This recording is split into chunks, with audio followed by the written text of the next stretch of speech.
2025 లేదా 26లో డిగ్రీ లేదా బీటెక్ చదివారా? సాఫ్ట్‌వేర్ జాబ్ కోసం ఎదురు చూస్తున్నారా? అయితే కోడ్ జ్ఞాన్ 100 డేస్ కోర్సులో చేరండి, జాబ్ సాధించండి. నమస్కారం అలగరి రవీంద్రనాథ్ గారు. నమస్తే అండి శ్రీ గారు. సార్, ప్రేమ పెళ్లి పేరుతో కుమార్తెలను వేధిస్తున్నాడని కన్న తండ్రి కక్ష కట్టి మరి నలుగురితో కలిసి ఆ వ్యక్తిని చంపడం మాదాపూర్లో జరిగిన సంఘటన. అసలు ఎందుకు అలా చేయడం జరిగిందంటారు? ఏం జరిగింది సార్ ఆ కేసులో? శ్రీ గారు, ఈ ప్రేమ ఏమిటో ఈ పెళ్ళి ఏమిటో తెలియట్లేదు కానీ ఒక్కొక్క రోజు ఒక్కొక్క రకమైన న్యూస్. ప్రియురాలని చంపిన ప్రియుడని, ప్రియుడిని చంపిన ప్రియురాలని, వీళ్ళిద్దరిని కాకుండా చంపిన వ్యక్తి మరో వ్యక్తి అని, ఇలా రకరకాల కేసులు, ఈ ప్రేమ పెళ్లి చుట్టూ ఉన్నటువంటి కేసులు రోజు రోజుకి ఎక్కువైపోయాయి. అలాంటిదే ఇప్పుడు మనం మాట్లాడుకోబోతున్న సంఘటన కూడా. ఇది మాదాపూర్, హైదరాబాద్ ఉన్న మాదాపూర్లో జరిగిన సంఘటన ఇది. వరంగల్ జిల్లా వర్ధనపేట దగ్గర ఉన్నటువంటి ఆ ఉప్పరపల్లికి చెందినటువంటి సిన్నపల్లి గ్రామానికి చెందినటువంటి ఈ తమ్మబోయిన ఈ భాస్కర్ అంటే పి భాస్కర్ అంటారు, యాక్చువల్ టీ భాస్కర్. ఈ టీ భాస్కర్ అనే వ్యక్తి, ఇతను మాదాపూర్లో ఉన్నటువంటి ఒక హోటల్లో కుక్గా పనిచేస్తున్నాడు గడిచిన కొద్ది రోజులుగా. అయితే అదే గ్రామానికి చెందినటువంటి ఒక అమ్మాయితోటి ఇతనికి పరిచయం కూడా ఉంది. కొద్ది రోజుల పాటు అమ్మాయిని ప్రేమిస్తున్నానని చెప్పి ఇతను చాటింగ్ చేస్తూ ఉన్నాడు. ఈ విషయాన్ని ఆ పేరెంట్స్ కూడా తెలిసింది. ఒక సందర్భంలో ఈ వర్ధన్నపేట పోలీస్ స్టేషన్లో కూడా వాళ్ళ పేరెంట్స్ కంప్లైంట్ చేశారు, షీ టీమ్ కూడా ఇన్ఫార్మ్ చేశారు. అప్పుడు వాళ్ళు పిలిచారు, ఇతన్ని కౌన్సిలింగ్ కూడా ఇచ్చారు. కౌన్సిలింగ్ ఇచ్చి కాస్త మందలించి కాస్త అన్నీ మాట్లాడి పెట్టిన తర్వాత కూడా వీళ్ళ మధ్య వ్యవహారం కొద్ది రోజులు సద్దుమణిగినట్టే ఉంది, కానీ మరలా వ్యవహారం మొదటికి వచ్చింది. ప్రేమిస్తున్నాను, నన్ను ప్రేమించమని చెప్పి అబ్బాయి రోజు మెసేజ్లు పంపించడం, వాట్సాప్ చాట్లు చేయడం, అదేవిధంగా సోషల్ మీడియా ఇన్స్టాగ్రామ్స్ వాడుకుంటూ అమ్మాయిని ప్రపోజ్ చేయడం, ఇలా రకరకాలుగా అమ్మాయిని వేధిస్తున్నాడు. మరి అమ్మాయి ప్రపోజ్ ఉందా లేదనే విషయం ఏంది ఇప్పటివరకు మనకు అందలేదు. పోలీస్ ఎంక్వైరీలో తెలిసే ప్రయత్నం అవుతుంది. ఇలా జరుగుతుండగా కొద్ది రోజులకు ఏం చేశారంటే ఆ పేరెంట్స్, అంటే ఆ అమ్మాయి యొక్క పేరెంట్స్, అతని పేరు రాజు యాదవ్, వాళ్ళ బావమరిది కూడా ఉన్నాడు అతను, వీళ్ళందరూ కలిసి కుమారస్వామి అతను బావమరిది, వీళ్ళందరూ కలిసి ఏం చేశారంటే ఈ వేధింపులు చేస్తామని చెప్పి ఆ అమ్మాయిని వాళ్ళ సామాజిక వర్గానికి చెందిన మరొక వ్యక్తితోటి ఒక గవర్నమెంట్ ఎంప్లాయ్ నుంచి మ్యారేజ్ చేశారు. మ్యారేజ్ చేసిస్తే కాస్త ఈ వేధింపులు తగ్గిపోతాయేమో అనుకున్నారు ఆ తల్లిదండ్రులు కూడా. కానీ వేధింపులు తగ్గలేదు సరికదా, వేధింపులు మరి కాస్త పెరిగాయి. పెళ్ళైనటువంటి అమ్మాయిని కూడా ఇతను మరలా ఫోన్ చేయడం, మళ్ళీ కాంటాక్ట్లోకి వెళ్ళడం, మళ్ళీ మాట్లాడడం, అప్పుడప్పుడు వాట్సాప్ చాట్స్ చేయడం, ఇవన్నీ కూడా జరిగింది. ఎప్పుడైతే ఈ థర్డ్ పర్సన్ ఎంటర్ అయ్యాడో ఆ భార్యాభర్తల మధ్య విభేదాలు చాలా పీక్కి వెళ్ళిపోయి, తారాస్థాయికి వెళ్ళిపోయి. ఎలా వెళ్ళిపోయి 2023లో 2020లో వీళ్ళు మ్యూచువల్ డివోర్స్ ఫైల్ చేసుకున్నారు. ఆ అమ్మాయి యొక్క జీవితం అంత అర్థంగా ముగిసిపోయింది.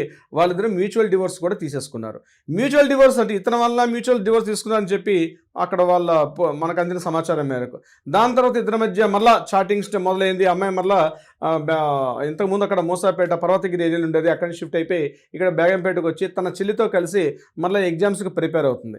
ఈ ప్రిపేర్ అవుతున్న క్రమంలో మళ్ళీ ఈ ఇద్దరి మధ్య చాటింగ్స్ పెరగడం, మళ్ళీ మాట్లాడుకోవడం, పెళ్లి చేసుకుందాం, నీకు ఆల్రెడీ పాత మ్యారేజ్ డివోర్స్ అయిపోయింది కదా, మనం కలిసి మ్యారేజ్ చేసుకుందని చెప్పి ఇతను పదే మాట్లాడడం కూడా జరిగింది.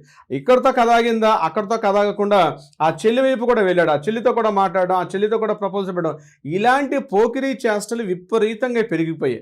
ఏ తండ్రి అయినా ఏం చేస్తాడు? దేనికైనా హద్దుకైనా ఒక లిమిట్ ఉంటుంది. హద్దు మరీ మితిమీరిపోతే ఇంకా ఏ తండ్రి కూడా తట్టుకోలేడు. అదో ఆ స్థితే చేశాడు ఇక్కడ రాజు యాదవ్ కూడా. వన్ ఫైన్ డే నిన్న మంగళవారం అర్ధరాత్రి 11:30 ఆ ప్రాంతంలో అతను మాదాపూర్లో ఇతను ఎక్కడైతే పనిచేస్తున్నాడో ఆ ప్రదేశం ఉండే ఆ హోటల్ దగ్గరికి వెళ్ళాడు. బయట ఇద్దరు వెయిట్ చేస్తున్నారు, కుమారస్వామి రాజు యాదవ్ వెయిట్ చేస్తున్నారు. మిగిలిన ఒక ఇద్దరు లోపలికి పంపించారు. అతన్ని లోపల కుక్ ప్లేస్ ఆ వ్యక్తిని బయటకు బలవంతంగా తీసుకొచ్చారు. చేతిలో ఉన్నటువంటి మారణాయుధాలతోటి బహిరంగంగా కుక్కను కొట్టినట్టు కొట్టి అక్కడిక్కడ కొట్టి చంపేస్తారు. ఈ విషయం పోలీసులు తెలిసింది, పోలీసులు రావడం జరిగింది. ఇంకా తర్వాత స్టోరీ మనకు తెలిసిందే కదా. ఈ ఇద్దరు దొరికారు, ఎవరి కుమారస్వామి, రాజు దొరికారు. మిగిలిన ముగ్గురు కూడా పరారైపోయారు. వాళ్ళ కోసం కూడా పోలీసులు గాలింపు చర్యలు చేపట్టారు.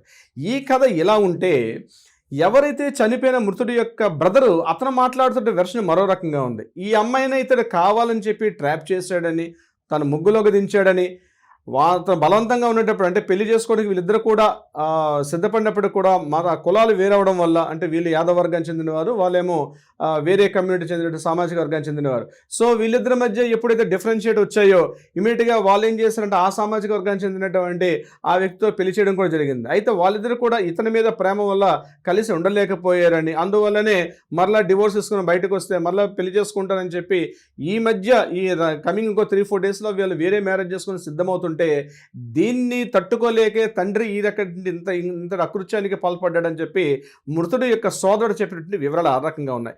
ఏదేమైనప్పుడు కూడా సభ్య సమాజంలో కోపాలు, ఆవేశాలు, కోట్లాట్లు ఉండొచ్చు. సొసైటీ ఈ వీడియో చూసిన ప్రతి ఒక్కరికి నేను మీకు చెప్తున్నా, రోజుకొక సంఘటన. ప్రేమలు, పెళ్ళిళ్ళు. పిల్లలు ప్రేమించుకున్నారు, యాక్సెప్టెన్స్ ఇవ్వండి. ఆ వ్యక్తి కరెక్టా కాదండి కౌన్సిలింగ్ ఇచ్చే ప్రయత్నం చేయండి. అంతే తప్పించి చట్టాన్ని తమ చేతుల్లో తీసుకొని అవతల వ్యక్తిని సమూలంగా నాశనం చేస్తాం, మర్డర్స్ చేస్తాం, చంపేస్తాం, కొట్లాడతామంటే మీ జీవితాలు కోల్పోతారు.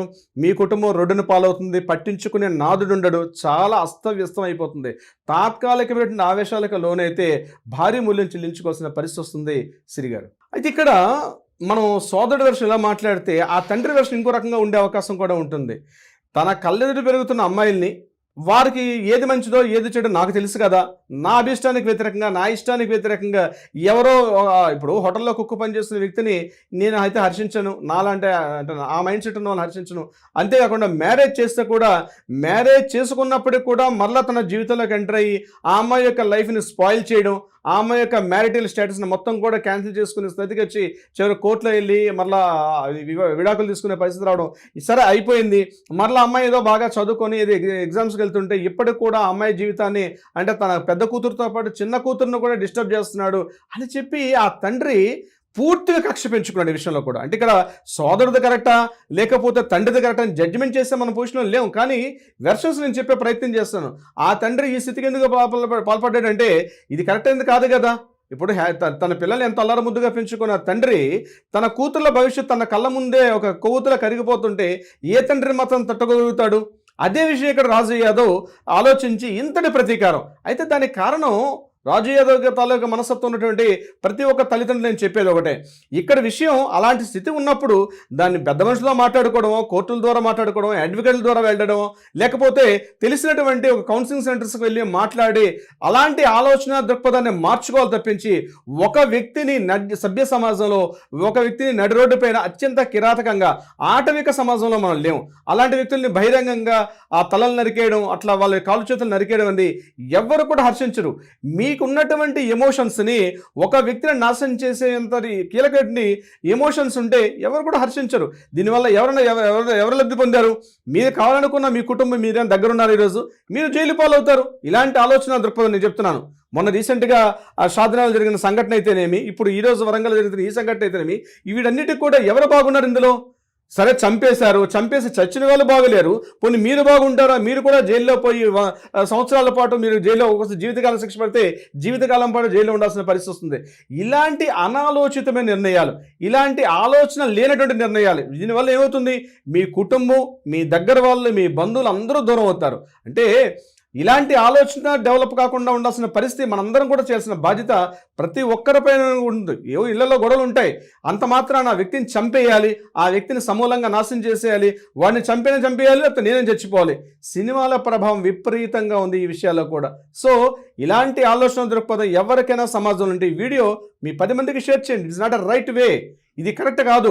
అలాంటి ఆలోచన దృక్పథం ఉంటే ఉన్నవాళ్ళు ఎవరైనా మీ పరిసరాల్లో, మీ చుట్టుపక్కల, మీ ఇంటి పక్కన, మీ ఇంటి పైన, మీ మేడ మీద ఉంటే కింద కామెంట్ బాక్స్లో తెలియచేయండి.